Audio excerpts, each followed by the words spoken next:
আসসালামু আলাইকুম প্রিয় দর্শক, অনলাইনে টাকা পেমেন্ট করার আগে আপনার ফোনের এই দুইটা সেটিংস এখনই করুন, তা না হলে কিন্তু যে কোনো সময় আপনার ফোন থেকে টাকা অন্য কোথাও চলে যেতে পারে।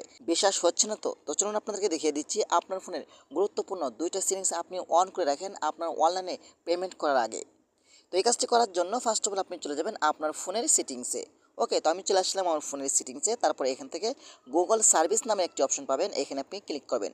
তারপর এখান থেকে ওয়াল সার্ভিস, এখানে আপনি ক্লিক করবেন। তারপর একটু নিচে আসবেন। নিচে আসার পরে কিন্তু এখানে একটি অপশন আপনারা পাবেন, সেটা হলো অটোফিল উইথ গুগল। এই অপশন উপরে আপনি ক্লিক করবেন। তারপর এখান থেকে প্রেফারেন্স এই অপশন উপরে ক্লিক করবেন। তারপর এখানে আপনার ফোনের লকটি আপনি দিয়ে দিবেন। তারপর এখান থেকে কন্টিনিউ অপশন উপরে ক্লিক করবেন। তারপর এখান থেকে এই দুইটা কিন্তু আপনাদের অফ থাকবে, এই দুইটা আপনারা অন করে দিবেন। এখন থেকে আপনার অনলাইনে পেমেন্ট করার সময় আপনার ফিঙ্গারপ্রিন্টটি দিলে কিন্তু অনলাইনে পেমেন্ট হবে। এই দুইটা অন করে দেওয়ার মানেই হলো আপনি যখন অনলাইনে পেমেন্ট করতে যাবেন পাসওয়ার্ড দিয়ে কিন্তু পেমেন্ট করতে পারবেন না। আপনার ফিঙ্গারপ্রিন্ট অথবা লক চাইবে। ফিঙ্গারপ্রিন্ট লকটি দিলে কিন্তু আপনি অনলাইনে যে কোনো ক্যাটাগরিতে টাকা পেমেন্ট করতে পারবেন। এ থেকে আপনার ঝুঁকি থেকে আপনি বেঁচে যাবেন, আপনার ফোনের টাকাগুলো নিরাপদ থাকবে। তো আশা করি আজকের ভিডিওটা এই পর্যন্তই। ধন্যবাদ সবাইকে। আসসালামু আলাইকুম।